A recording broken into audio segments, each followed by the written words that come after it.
everybody, it's Ann Kaplan from Mom Me, your mama support from conception to college, wherever you are on your momming journey, pregnancy, birth, postpartum, momming, we are all here for you. And this week we are talking about no reminders. I am totally blown away by the amazing engagement that we've gotten from all the stuff that we've been talking about with No Reminders Week. In case I needed to know that this was a hot topic, I know now. Like, you guys want more of this stuff, and that is awesome.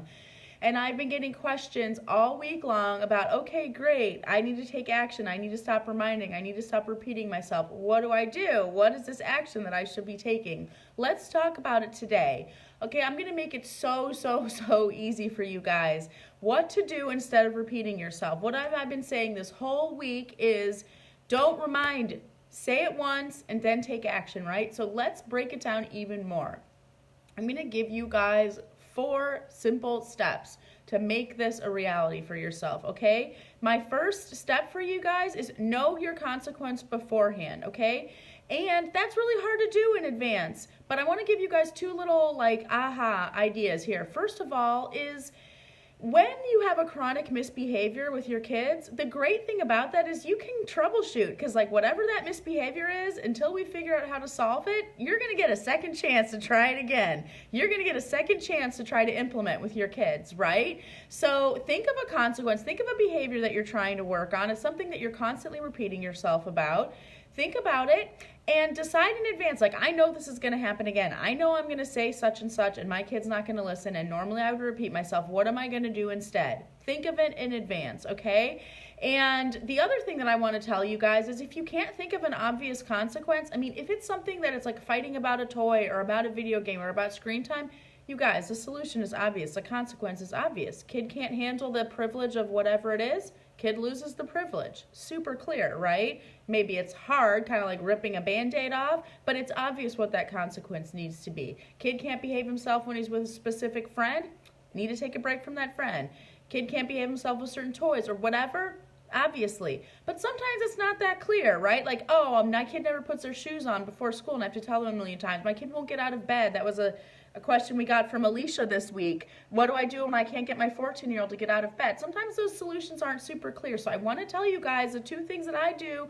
If I don't know what to do, maybe it's a surprise thing. I didn't realize, I didn't see it coming. Or it's just it's kind of a nebulous behavior thing that's not an obvious consequence. The Uh-Oh song, which we talked about way back when we did the Beyond Time Out week. Remember the Uh-Oh song? Or whatever version of that you do. That's take a break, you're having a consequence, it's a timeout, whatever you call that. Consequence, that's a no-brainer consequence. And the other consequence, and what I've been talking to a lot of moms about this week, is the energy drain of just saying oh man, you didn't do what I asked the first time? That super drains my energy, buddy. Don't say anything else. And later on, when that kid wants something from you, which is what is that going to be, 30 seconds later, right? Just say, buddy, sorry, I would love to do X, Y, or Z for you, but I used up all my X, Y, Z energy doing the thing that you didn't do the first time I asked, or having to repeat myself to you, or whatever. So that's the first tip. Know your consequence in advance, or at least have a plan of I know how to roll with the punches when surprises come up. I know what I can do. In advance, I know. Then it's super easy, you guys.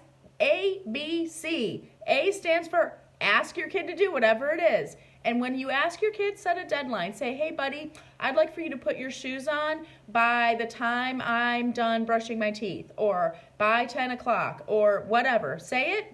Then B, the B of ABCs is be quiet. Don't say another dang thing, you guys. Say it and forget it, okay? Don't say it again. A is ask, B, be quiet, and C is consequences. Bring those consequences to bear without fighting, without anger, none of that stuff. Just say, bummer. I asked you, didn't listen. Now this is what's going to happen. ABC, you guys, it really is quite simple. The hard part is changing our habits. The hard part is changing our behaviors to actually do it and implement change like that. Don't wait. Don't repeat yourself. Just take action. Now, a lot of you guys have been reaching out to me with specifics, I've got a 9-year-old, I have a 2.5-year-old, my kid won't get out of bed, my kid needs with the putting the shoes on or whatever. These are questions I love, and it's so fun troubleshooting these things for me because I've gone through all of it. You guys, I've got 4 kids. I have been pregnant or nursing for 14 years straight. I can help you, okay? So if you have specifics, if you want to troubleshoot some mama challenges with me, sign up for a free breakthrough session and spend an hour with me figuring this stuff out specifically for you and your situation. Excuse me. I'm going to put a link in the comments below to sign up for your session if you want one, and I hope you guys are rocking your No Reminders Week. Bye!